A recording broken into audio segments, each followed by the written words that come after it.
Welcome to TheoTrade. This is Don Kaufman. It's December 17th, 2018, and you are watching the TheoTrade evening video. Tonight, we'll keep it short and sweet. For the most part, most of you see it right on your screen right here, right now. Markets get whacked across the board. There is just simply no place to hide.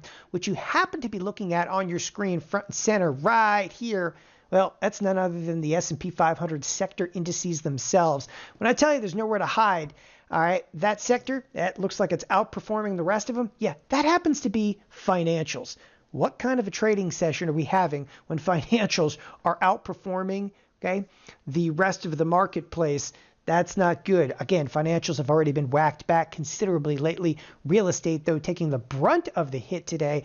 Again, there was just simply no place to hide. Another way to actually look at this, and I think this is incredibly important inside of today's marketplace because it's in stark contrast to a lot of what we've seen, okay? There's full-blown correlation in this market. And what that effectively means is, okay, individual stocks mean a lot less. This is about the market as a whole. This is the S&P 100 having almost what we call that quintessential all-down day. What that effectively means, again, there's literally no place to hide.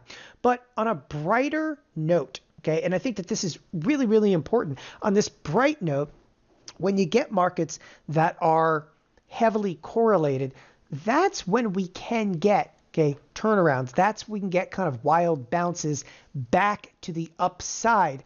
Only when we've seen high degrees of correlation can we then achieve what we term capitulation. And, you know, when you look back at a lot of research and a lot of quantitative research over a lot of years, if there's one thing that's definitive, it stands that correlation, all right, and that's exactly what we're seeing, needs to be in place before markets can capitulate, even in the short term. And we saw just that today. Now, I want to cruise over to the SPX for just a moment and kind of zoom in. For those of you that tuned into the weekend video, okay, right here, that's the expected move for the entire week, right? That expected move for the entire week was set at about $65. And that's $65 higher or $65 lower. If you took a look on intraday trade today, intraday trade, okay, we tagged it, and that's when the market bounced.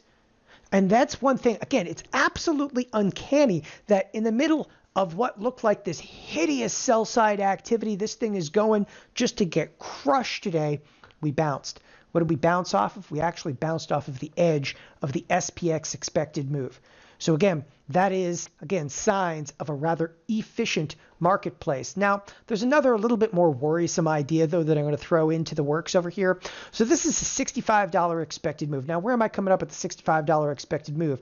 For the most part, if we cruised over to think back, this is end-of-day data, end-of-day data. Now, this is end-of-day data as of Friday. This was last Friday. Okay, it was actually December 14th's data. Okay, why am I bringing this up? Because there was a $65 expected move, right? On the weekend video, I talked about a $65 expected move. But now we've passed through a full trading session. And now the expected move is actually 71. You're like, how is that possible? So everybody believes that options decay, but the short duration options didn't decay. They actually tacked premium back in. There's additional premium that has been added back into this marketplace. Why? Well, because we fell flat on our face in today's trading session. So again, you know, we could spend all day looking at individual sectors. We could talk about Amazon. We could talk about Google. Okay. We could talk about the fact that Microsoft, which has been rather unscathed lately, and I've been a big short in Microsoft, is now playing catch up to the downside.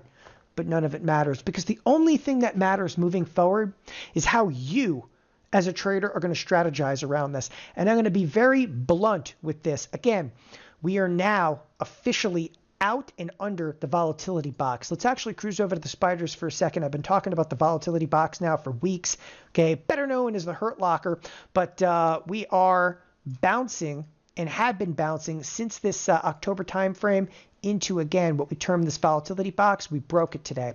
And the moment we broke it, what did we talk about? Expansive volatility. Okay, now that we've actually broken outside the volatility box, we could be no holds barred in terms of a marketplace, okay? On a day-to-day basis, Forget about predictability. You got to throw it out the window. If you have duration positions on, like, I want to be short, for instance, Microsoft for the duration, stay with it. I want to be short right now. This is me. This is me speaking. This is not necessarily you. I want to be short Boeing. Okay. Why do I want to be short Boeing? All I have to do is look at a 3-year chart to convince me. This thing hasn't even got going yet to the downside. Bring it. Okay. There's a bunch of duration positions, but in the near term, I got to tell you, in the near term, forget about like direction. You could use some in-out spreads. You can get a little directional bias here, a little directional bias there. But this is the transition. Now you have to start to go out and sell some premium. Why? Because you're not going to do anything right in terms of direction. If you think we're going to bounce tomorrow, hey, that's great. How are you going to trade a bounce? What are you going to buy an option? You're going to buy an out-of-the-money option. It's going to get crushed because the implied volatility is so high. You're going to have to use some type of a spread. And if you're wrong for even a day and we don't bounce, you're dead. Why? Because the S&P's just sold off 50 handles. It's chaos. How do you actually function in the midst of this volatility? That's when you start going out there, okay, and just, roll over to the idea that you're probably not going to be right in terms of a directional bias on a day-to-day basis. Just come to grips with that. Not a Fibonacci, not a Bollinger Band, okay, not even an Elliott Wave is going to be able to help you. So you can actually see that I've gone out there, and all I've done here is just started probing to sell some premium. Why? Why am I just probing? Because I'm going to build me an inventory. All right, I'm going to go out there and I'm going to start selling some premium. Look, it's a $5 wide call spread, a $5 wide put spread for a whopping 90-cent credit. No, the credit's not huge, but this is in the spiders. You know why I'm showing you in the spiders? Because the spiders is an easy, softer, gentler world, okay, for you to get involved in terms of selling premium. I mean, if you're brand new to this, use the spiders. If you have substantial experience, okay, you can step up into the SPX, but let us not forget that the SPX is the widowmaker of products. Just remind yourself, though, here in the spiders, okay, the call spread versus the put spread, this gives you huge leeway. It's like you could have a $30 move to the upside, a $30 move to the downside, and not tag these short strikes. All I'm trying to do, sell a little premium here. And if tomorrow the marketplace sells off again, good. I'm actually going to stagger into there, change up the expiration cycle, maybe add a couple of like little volatility hedges in place. This is inventory management kind of 101. And that is how you're going to function in the midst of volatility. With that, thanks everybody for joining us here at TheoTrade. Have a wonderful evening. Bye-bye.